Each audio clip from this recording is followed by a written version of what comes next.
Dans l'épisode précédent, j'ai évoqué les avantages et les inconvénients d'une protection thermique sur le pare-brise et les vitres avant du van.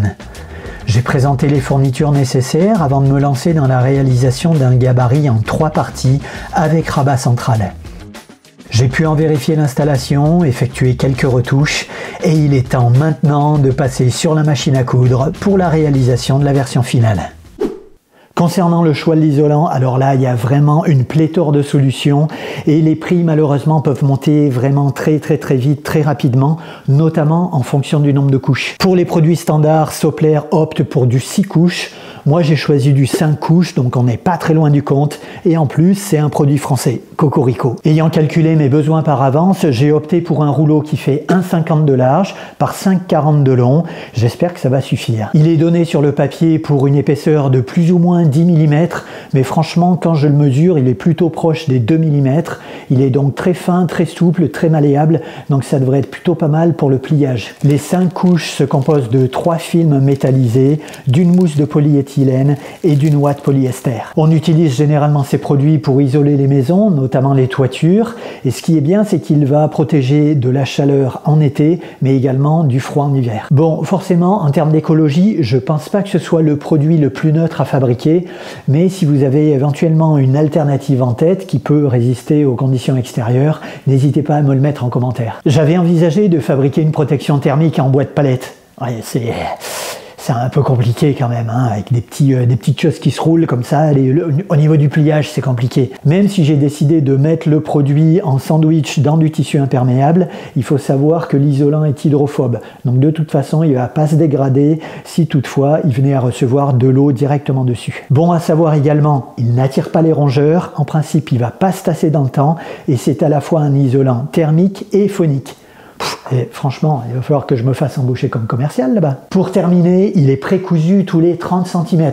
Donc je suis assez optimiste que le produit va bien supporter ma machine à coudre. Maintenant que mon gabarit est terminé, je vais entièrement le redécoudre pour récupérer mes 3 pièces, les reporter sur l'isolant et sur le tissu imperméable. Et ensuite, ça va être la phase de découpe.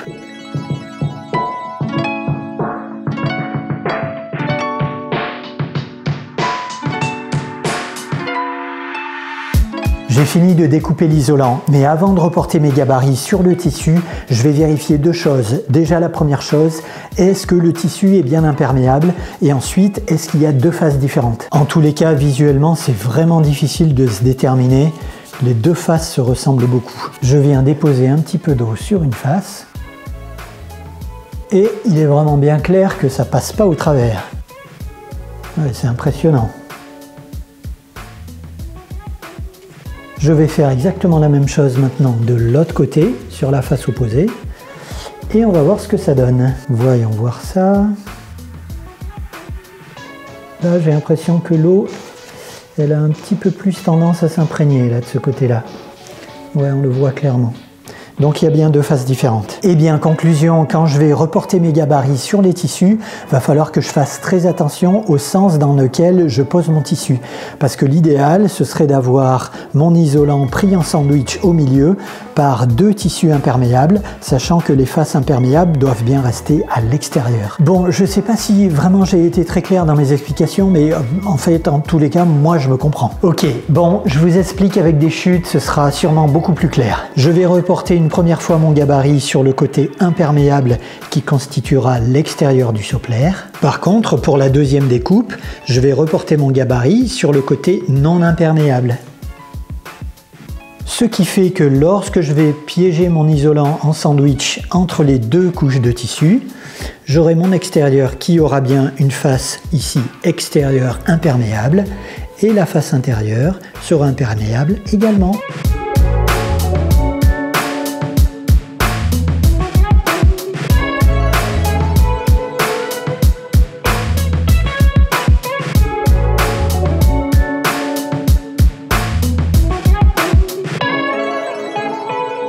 Les découpes sont faites, je vais maintenant pouvoir assembler mes pièces 3 par 3. Ici, c'est l'exemple de mon côté portière droite. Je vais venir coudre et prendre en sandwich mon isolant, ici, entre 2 couches de tissu imperméable. Le côté extérieur sera bien imperméable. Et le côté intérieur, logiquement aussi. vais maintenir les 3 pièces de tissu ensemble avec des petites pinces et des épingles et je vais pouvoir coudre tout ce petit monde ensemble à 1 cm du bord. Pour coudre, je vais utiliser un fil super résistant 100% polyester qui est vraiment conçu pour les applications extérieures comme pour coudre les toiles de tente par exemple, le nautisme ou les storbanes. Et parce que je vais avoir pas mal d'épaisseur de tissu à coudre, j'ai installé dans ma machine à coudre une aiguille qui est vraiment spécifique pour les tissus très épais.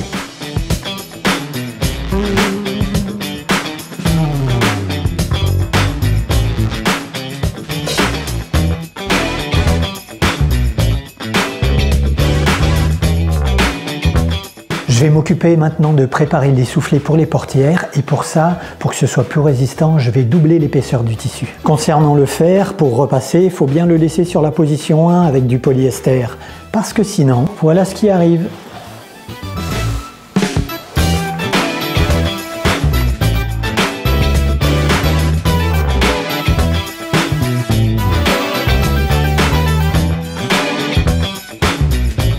Maintenant que mon petit triangle est prêt, je vais utiliser une petite astuce pour le mettre en volume dans l'angle supérieur. Tout d'abord, j'ai commencé par identifier la face qui sera visible de l'intérieur du van par opposition à celle qui va se retrouver contre le vitrage. Étant donné que je vais faire un soufflet de 2 cm, je vais tracer un petit carré de 2 cm sur la face visible, c'est-à-dire sur la face intérieure. Une fois que j'ai tracé mon petit carré, je le découpe. Je retourne ensuite mon tissu côté vitrage et je vais venir ici écraser mon petit carré pour venir faire une petite couture ici à 5 mm du bord. Et quand je vais retourner mon tissu, je vais avoir un angle en relief ici, tout joli, avec une arête ici de 2 cm. Le centimètre qui sera à l'extérieur ici va être pris dans la couture quand je vais l'assembler à l'autre pièce de tissu. Et il ne me reste plus qu'à venir coudre mon petit triangle sur la face intérieure à 1 cm du bord.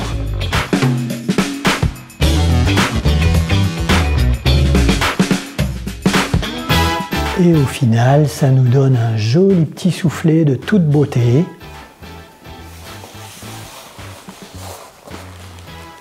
Nice. Qui va pouvoir intégrer l'épaisseur de la portière. Il ne me reste plus maintenant qu'à faire exactement la même chose côté gauche.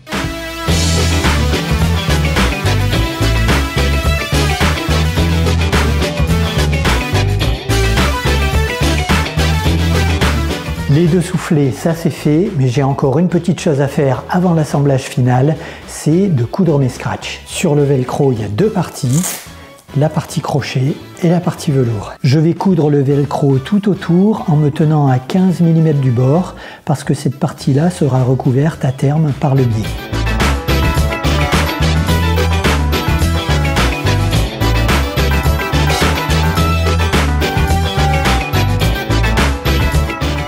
Oh, et voilà le moment que j'attendais tant depuis le début de cette fabrication. C'est le moment de l'assemblage final. Ouh, suspense! Je vais coudre la partie centrale avec l'un des côtés sur l'envers en respectant ici une distance de 3 cm qui va me permettre de faire par la suite une couture rabattue.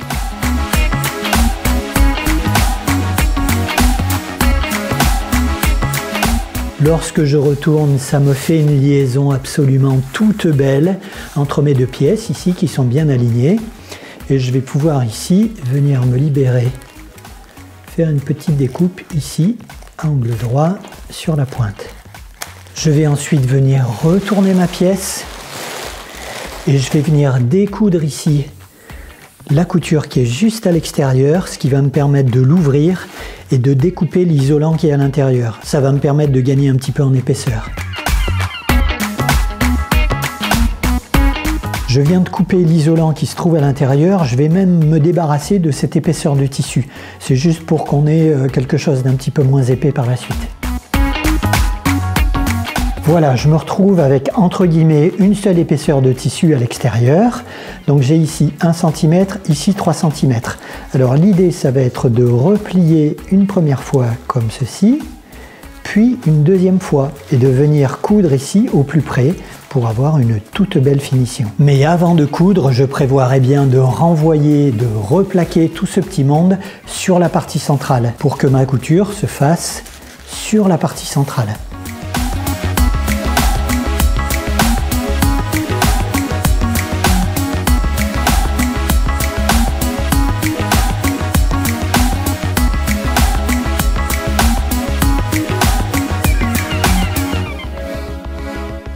Voici donc ce que donne la finition à l'intérieur, avec des coutures qui sont bien arrêtées de part et d'autre.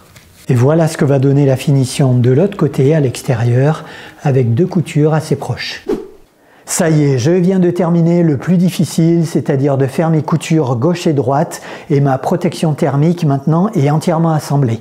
L'étape suivante, ça va être de venir coudre tout autour pour faire de jolies finitions en sandwich, ce qu'on appelle du biais.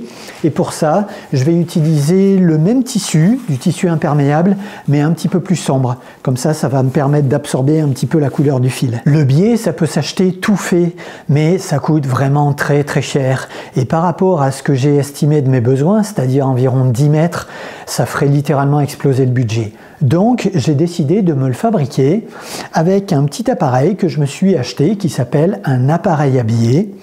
Et je vais vous montrer ça, je vais essayer de fabriquer du biais au kilomètre. Étant donné que je vais coudre le biais non seulement sur des parties rectilignes, mais aussi sur des parties arrondies, je vais bien respecter le sens du fil pour être sûr que le biais conserve une certaine élasticité. Le tissu est constitué de fils de chêne qui sont parallèles à la lisière et de fils de trame qui sont perpendiculaires à la lisière. Si on fabrique le biais dans le sens de la trame ou dans le sens de la chaîne, eh bien on n'obtient aucune élasticité. Par contre, si on se met à 45 degrés, là on va pouvoir obtenir de l'élasticité sur la diagonale. Pour fabriquer mes 10 mètres de biais, je vais couper un carré dans mon tissu de 71 cm de côté. C'est très précis. Et du coup, j'en profite pour passer un petit clin d'œil et dire un grand merci à Sophie de la chaîne Sewing Sew qui explique comment fabriquer du biais au kilomètre avec une méthode infaillible. Et elle nous présente aussi un petit tableau qui permet de savoir quelle est la dimension du carré à découper en fonction de la largeur du biais qu'on souhaite faire. Sachant que moi, je souhaite faire un biais de 25 mm de largeur. Sur mon carré, j'ai tracé la diagonale que je vais découper au ciseau. Mon carré est découpé et je précise que j'ai bien ici face à moi les faces imperméables où la goutte circule. Ça, c'est important. Je prends maintenant la base de mon carré que je vais venir poser ici sur le haut de mon carré, c'est-à-dire que ici j'ai 2 faces imperméables qui sont l'une contre l'autre. Et je vais faire une petite couture ici tout le long à 5 mm.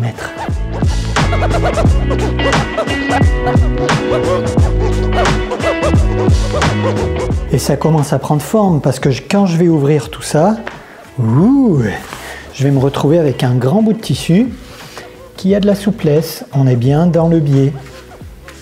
Magnifique. Je vais maintenant ouvrir un petit peu cette petite couture et puis la passer au fer pour ouvrir. Étant donné que je veux faire un biais de 25 mm de large, eh bien, il va falloir que j'ai découpe des bandes ici qui font le double, c'est-à-dire des bandes de 5 cm. Donc je peux faire mon marquage d'une extrémité à l'autre. Je vais faire mon traçage la première fois et puis ensuite je vais utiliser ce traçage pour continuer à faire des lignes parallèles tous les 5 cm.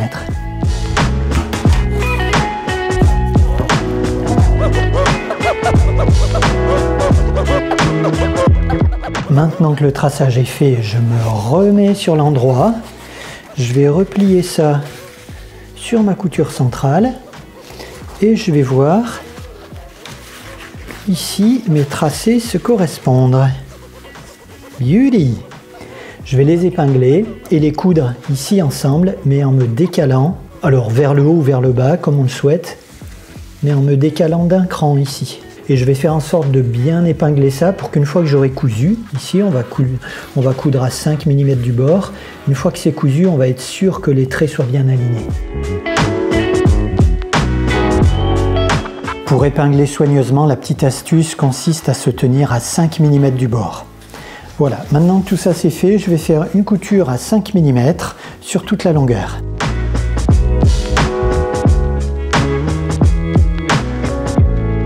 Et J'ai plus maintenant qu'à découper le long du trait, prendre mon mal en patience et normalement à terme j'aurai mes 10 mètres de tissu. Oh, look at this, c'est incroyable. Je trouve que c'est une sorte de tour de magie. On part d'un carré de 71 cm de côté et on arrive à 10 mètres de tissu. Un truc de dingue. Donc Madame Sophie, un grand merci pour cette astuce. Franchement, qui m'a fait gagner beaucoup de temps. J'ai enroulé mes 10 mètres de tissu sur un petit morceau de contreplaqué et je vais maintenant pouvoir fabriquer le biais avec mon petit appareil. Et pour ça, direction la table à repasser. Je vais commencer par dérouler mon tissu pour essayer de trouver l'envers. L'envers, ça va être assez simple à trouver. C'est là où j'aurai mes raccords.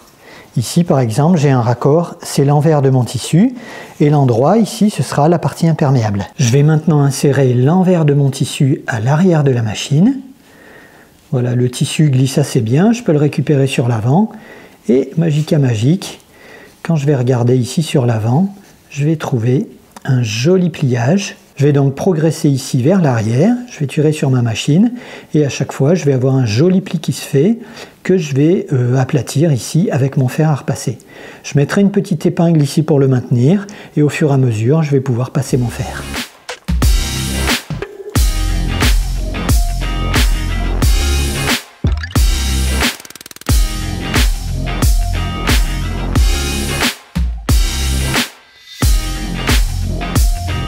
Ça y est, les 10 mètres de biais sont prêts, j'ai plus qu'à les coudre maintenant tout autour du soupler, y compris autour du rabat. Et ça, je pense que ça va prendre un peu de temps. Pour installer le biais, il va falloir que je fasse la couture tout autour de ma protection solaire, mais 2 fois, je vous explique. Je vais commencer par ouvrir mon biais, le déplier complètement, et c'est cette partie-là que je vais faire tenir avec mes petites pinces ici tout le long.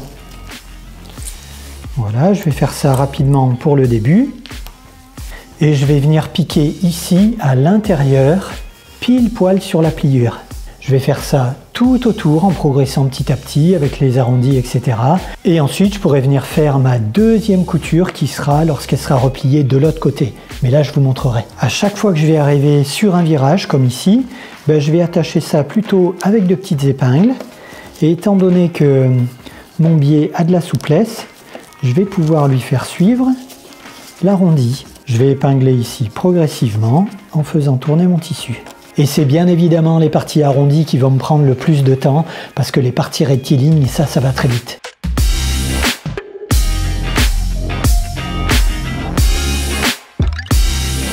En cours de couture, je suis tombé en panne de biais, donc il a fallu que j'en refabrique 3 mètres. Du coup, ça me donne l'occasion de vous montrer comment je fais la jonction. Il y a 2 méthodes, on peut faire des raccords droits ou en diagonale, ce que je vais faire. J'ai laissé la fin du biais ici sans la coudre sur environ 2 cm.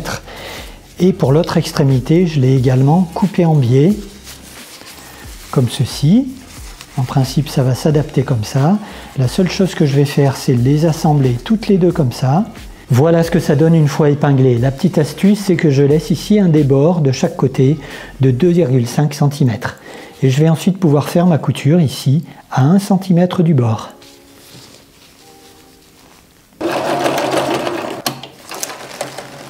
Je découpe un peu les excédents de part et d'autre. Voilà, et mon lien est fait. Quand je vais réouvrir ici, je vais continuer ma couture ici, comme si de rien n'était. Et puis après, ça se repliera normalement de l'autre côté pour faire une toute belle finition. Maintenant que la première couture sur le pli est terminée, je vais pouvoir replier la totalité de mon biais de l'autre côté et coudre ici à 5 mm du bord pour faire une finition toute belle. Et ce qui est bien, c'est que ça va venir masquer les coutures précédentes. Nice!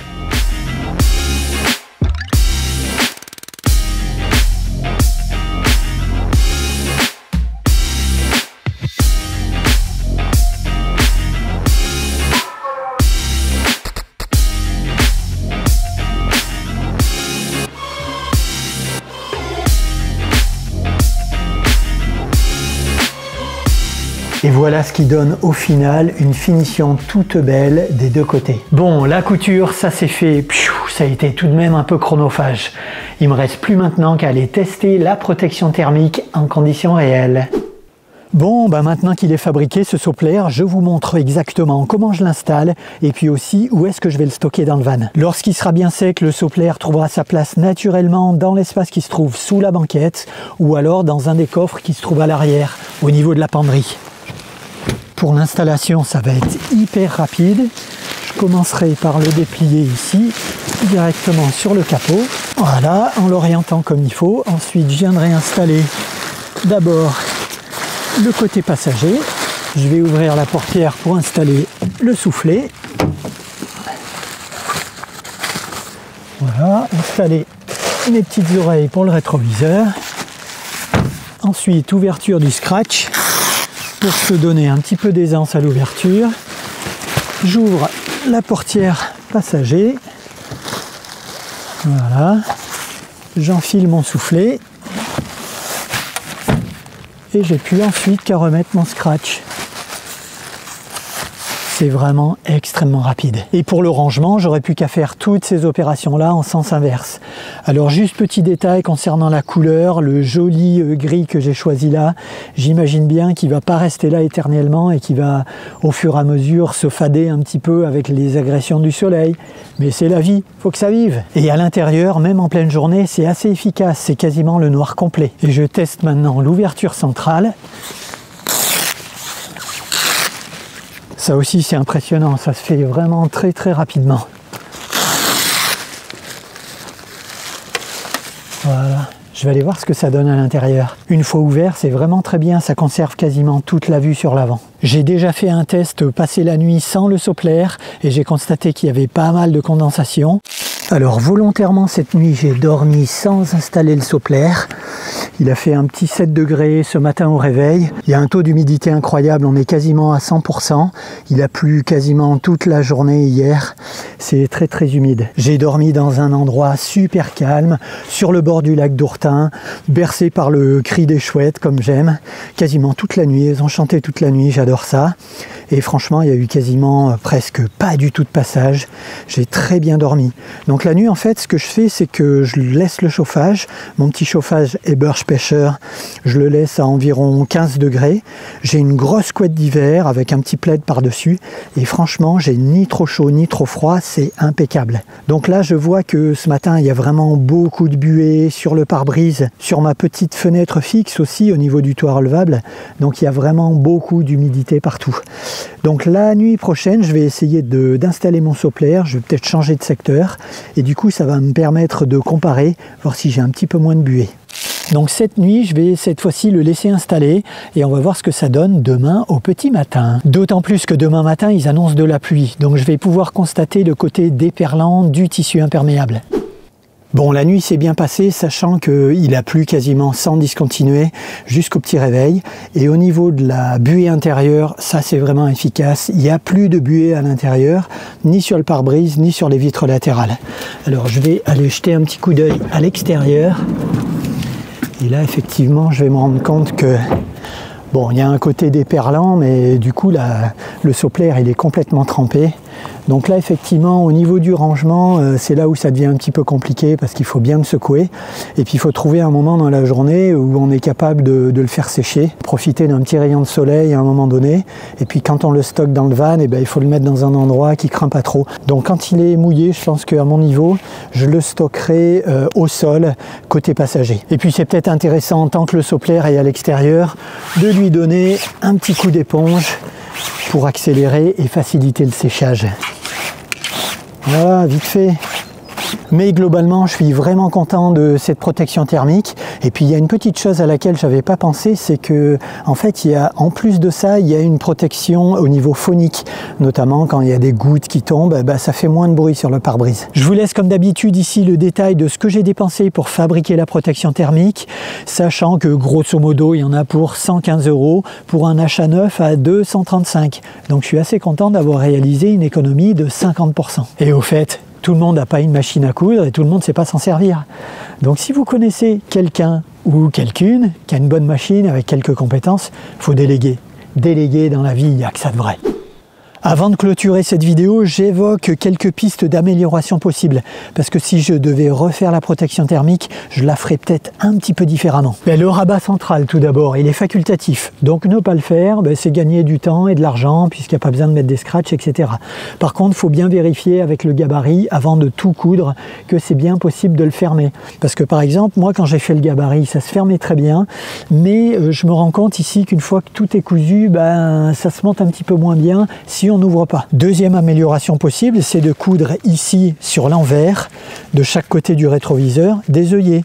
Comme ça on peut solidariser tout ça avec un tendeur par exemple, et on est sûr après que par grand vent tout ça, ça reste bien maintenu sur le capot. Pour l'instant je les ai pas installés, je verrai à l'usage, mais je pourrai plus tard coudre les œillets que j'ai récupérés sur ma bâche. Si c'était à refaire, je choisirais aussi une couleur de fil qui est beaucoup plus proche, voire similaire à la couleur que j'ai choisie pour mon tissu extérieur, parce que là j'ai choisi un fil un petit peu plus sombre et franchement ça se voit, on voit tous les défauts de couture. Et dernière chose qui n'est pas vraiment très grave, et de toute façon je pouvais pas vraiment faire autrement, j'ai actuellement un sopleur qui n'est pas strictement symétrique, mais pour faire ça il aurait fallu que j'ai un modèle. Donc si vous connaissez quelqu'un qui a exactement le sopleur pour votre modèle de véhicule, franchement ça va vous aider. Vous n'aurez plus qu'à reporter le modèle sur votre gabarit.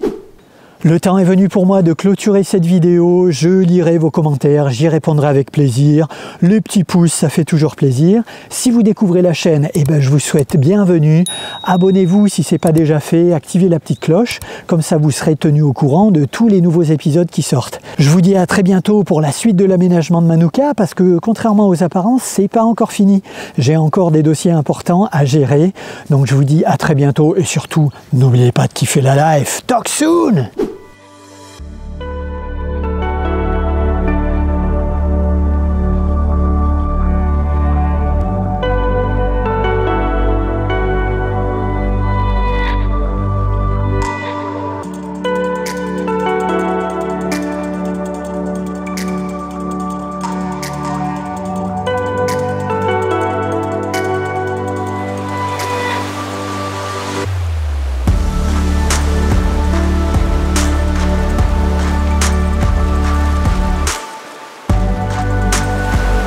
Ce matin-là, la météo dégradée m'a permis de profiter seul d'un moment authentique et suspendu sur cette plage, en communion avec une nature déchaînée.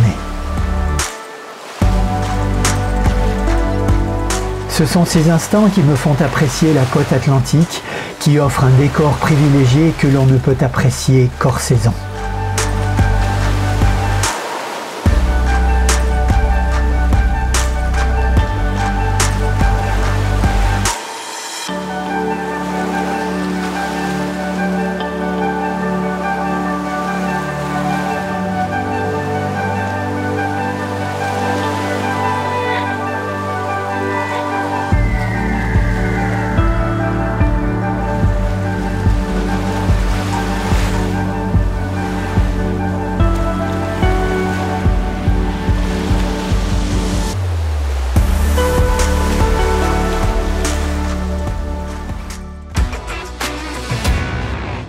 Ça y est, les 10 mètres de biais sont prêts. Ah, dans les maisons, pour utiliser les toitures pour le... Ça va bien supporter ma machine à coudre. Ma machine à coudre. Maintenant que mon gabarit est terminé, mon gabarit. Bon, je sais pas si je me suis fait comprendre très intelligemment, mais moi je vois de quoi je parle. Ok, bon, je vous explique. Ok, bon, j'ai même attrapé une ampoule à force de couper du tissu. Accident du travail. Pour être sûr que le biais conserve une certaine élasticité, un carré de 60 cm. Et je peux me faire une sacrée écharpe avec ça. Ça y est, mes 10 mètres de biais sont pieds pétés. Les billets de son pied. Le bois de palette, c'est compliqué. C'est comme les caleçons en bois de palette, c'est pas pratique.